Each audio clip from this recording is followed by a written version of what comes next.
할렐루야. 사랑하는 대강의 가족 여러분, 오늘 하루도 하나님의 말씀과 동행하는 삶이 되길 소망합니다. 오늘 함께 나눌 하나님의 말씀은 요한복음 1장 43절에서 51절 말씀입니다. 이튿날 예수께서 갈릴리로 나가려 하시다가 빌립을 만나 이르시되 나를 따르라 하시니, 빌립은 안드레와 베드로와 한 동네 벳세다 사람이라. 빌립이 나다나엘을 찾아 이르되 모세가 율법에 기록하였고 여러 선지자가 기록한 그 일을 우리가 만났으니 요셉의 아들 나사렛 예수니라. 나다나엘이 이르되 나사렛에서 무슨 선한 것이 날 수 있느냐. 빌립이 이르되 와서 보라 하니라. 예수께서 나다나엘이 자기에게 오는 것을 보시고 그를 가리켜 이르시되 보라, 이는 참으로 이스라엘 사람이라. 그 속에 간사한 것이 없도다.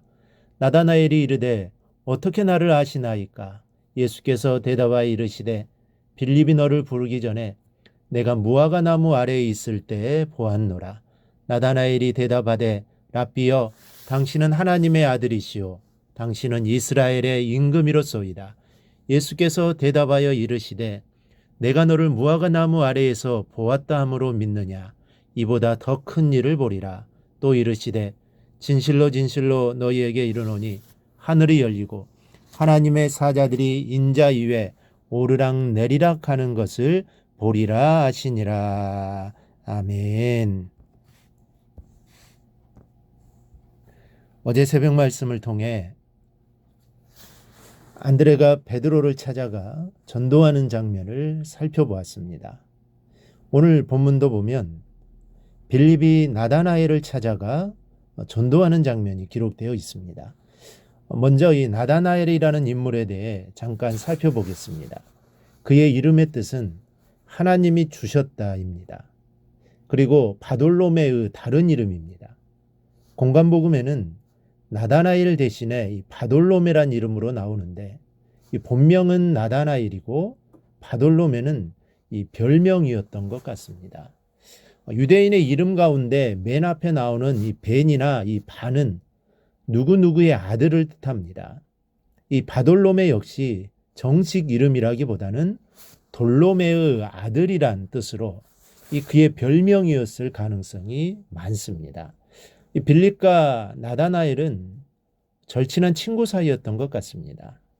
빌립은 예수님을 만나고 난 후에 친구를 찾아가 전도하기를 율법에 기록된 그 메시아를 만났으니 그가 곧 나사렛 예수라고 알려줬습니다. 우리는 빌립의 이 모습을 통해 예수님을 만나 구원의 기쁨을 맛본 사람은 자발적으로 가까운 사람들을 찾아가 이 사실을 알게 되는 것이 순리이고 당연한 것임을 우리가 알 수 있습니다. 그러나 나다나엘은 그 말을 받아들이지 못했습니다. 46절을 보면 나다나엘이 이렇게 말합니다. 나사렛에서 무슨 선한 것이 날 수 있느냐. 당시 메시아 사상은 정치적인 메시아를 기다리고 있었습니다. 즉 로마를 무너뜨리고 이스라엘을 회복시키는, 정말 무력으로 이스라엘을 회복시켜 줄 수 있는 정치적인 메시아를 기다리고 있었기에 적어도 왕궁에서 태어나야 한다고 믿었던 까닭으로 보여집니다.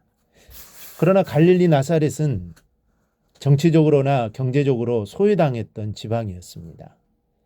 이방 문화가 번잡했던 곳이었으므로 그곳에 있는 유대인조차도 자신들을 부끄럽게 여겼습니다. 그런데 그런 땅에서 메시아가 나왔다는 말은 도저히 믿을 수 없었던 것입니다.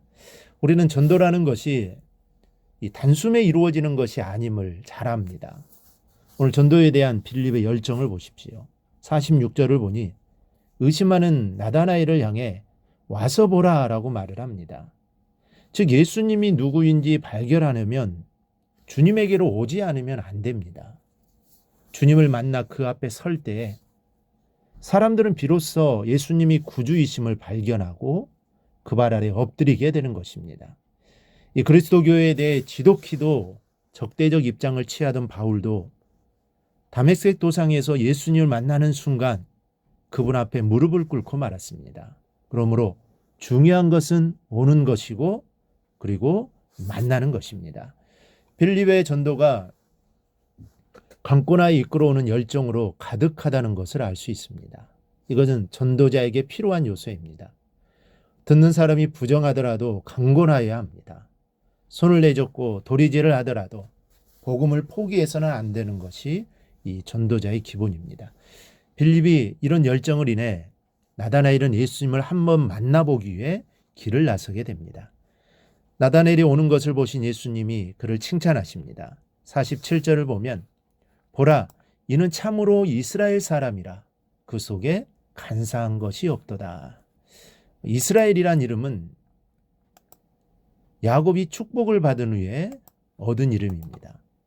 그리고 그의 후손들은 모두 이스라엘 사람으로 불리어졌지만 참다운 하나님에 대한 신앙을 가진 사람은 많지 않았습니다. 그러나 나다나엘은 하나님에 대한 열망과 순수하고 정직한 신앙을 가진 사람이었고 이것을 주님은 알고 계셨습니다. 주님의 말씀에 놀란 나다나엘이 어떻게 나를 아시나이까? 라고 물었을 때 주님은 48절에서 이렇게 대답하십니다. 빌립이 너를 부르기 전에 내가 무화과 나무 아래 있을 때 보았노라. 이 무화과 나무 아래 그늘은 유대인들의 휴식처요. 또 거기서 율법을 배우고 명상에 잠기기도 했습니다. 그리고 메시아를 기다리며 기도하였던 곳이 이 무화과 나무 그늘이었습니다. 그리고 있을 때로 번역된 이 온탄은 현재 분사 시제입니다. 이는 그가 잠깐만 무화과 나무 아래에 앉아 있었던 것이 아니라 그가 계속해서 무화과 나무 아래에 앉아 이 일을 하고 있었음을 나타내 주고 있는 겁니다. 그리고 그가 이같이 하는 모습을 주님께서는 보셨다는 것입니다. 즉 나다나엘은 그곳에서 메시아를 생각하며 기도를 많이 했던 사람이었고 주님은 지금 그 모습을 칭찬하고 계시는 것입니다. 나다나엘도 인간인지라 허물이 얼마나 많았겠습니까? 그러나 주님은 허물을 지적하지 않으시고 그의 가장 아름다웠던 순간 무화과 나무 아래서 하나님을 생각하며 기도하던 때를 기억하고 계셨습니다. 우리 사랑하는 여러분, 예수님은 지금 우리에게도 이와 같으십니다. 우리가 죄짓고 실수하던 때를 지적하시는 것이 아니라 우리의 마음이 주님을 향하였던 그 아름다웠던 때를 보고 계시는 줄 믿습니다. 이 같은 주님의 사랑에 감격하여 나다나엘이 완전히 변화가 됩니다. 49절을 보면 나다나엘이 대답하되 랍비여 당신은 하나님의 아들이시오 당신은 이스라엘의 임금이로소이다. 이 고백이 가지는 의미는 대단합니다. 처음에 나다나엘은 예수님을 나사렛 촌뜨기 정도로 보았습니다. 그런데 이제 하나님의 아들로 고백하고 또 이스라엘의 왕으로 고백합니다. 즉 자신이 지금까지 기다리고 기다렸던 바로 그분이 바로 이 주님이라는 겁니다. 즉 예수님을 메시아로 본 것입니다. 이렇게 된 것은 빌립의 전도와 주님께서 그의 좋은 것을 보시고 칭찬하셨기 때문입니다. 우리도 우리의 좋은 것을 보시고 칭찬하시는 주님 앞에 감사함으로 나아가십시다. 그리고 무화과 나무 아래에서 명상하던 나다나엘과 같이 항상 말씀을 묵상하며 하나님의 나라를 사모하고 주님의 은총을 기다리며 기도하는 우리 모든 성도들이 되기를 주님의 이름으로 축복합니다.